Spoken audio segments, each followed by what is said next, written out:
പിന്നെ വന്നിട്ട് എന്തായാലും വീട്ടിലെ വിശേഷം? സുഖല്ലേ? കൊഴപ്പൊന്നുമില്ല. ഉമ്മാക്ക് വിളിച്ചിരുന്നാ? ഇല്ല, വിളിച്ചിട്ടില്ല. എന്താണെന്നിട്ട് തിരിച്ച് വീട്ടിൽ പോണു? എന്റെ വീട്ടിക്ക് ഞാൻ ഇപ്പൊ ഇങ്ങോട്ട് വന്നിട്ടല്ലേ ഉള്ളു അജിക്ക. കുറച്ചു ദിവസം കഴിയട്ടെ. ഉമ്മാക്കൊന്ന് വിളിച്ചേക്കിട്ടാ. ഉമ്മാക്കൊന്ന് വിളിച്ചാളാ.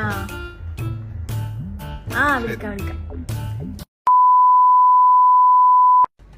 പിന്നെന്താ? പറഞ്ഞോട്. എന്തെങ്കിലും ഒന്നും പറയാനില്ല? ഉമ്മാക്ക് വിളിച്ചിരുന്നാ? ഇല്ല. നിങ്ങളെ ആദ്യം എന്റെ ഉമ്മാക്കൊന്ന് വിളിക്കേ. നിങ്ങൾ എന്റെ ഉമ്മാക്ക് തീരെ വിളിക്കുന്നില്ല. എന്നിട്ട് എന്റെ അടുത്ത് ഇങ്ങനെ പറയുമ്പോൾ ഉമ്മാക്ക് വിളിക്കുന്നു. ഇനി നിങ്ങളെ എന്റെ ഉമ്മാക്ക് വിളിച്ചിട്ട് ഞങ്ങൾ ഉമ്മാക്ക് വിളിക്കുന്നുള്ളൂ. അല്ല, അവസാനമായിട്ട് എന്റെ ഉമ്മാക്ക് വിളിച്ചപ്പോഴാ കഴിഞ്ഞ പെരുന്നാക്ക്. കൊള്ളാം, നല്ല മരിയോന്. എന്നിട്ട് എന്റെ അടുത്ത് ഇങ്ങനെ പറയും നിങ്ങളും ഉമ്മാക്ക് വിളിക്കുക, നിങ്ങളും ഉമ്മാക്ക് വിളിക്കുന്നു.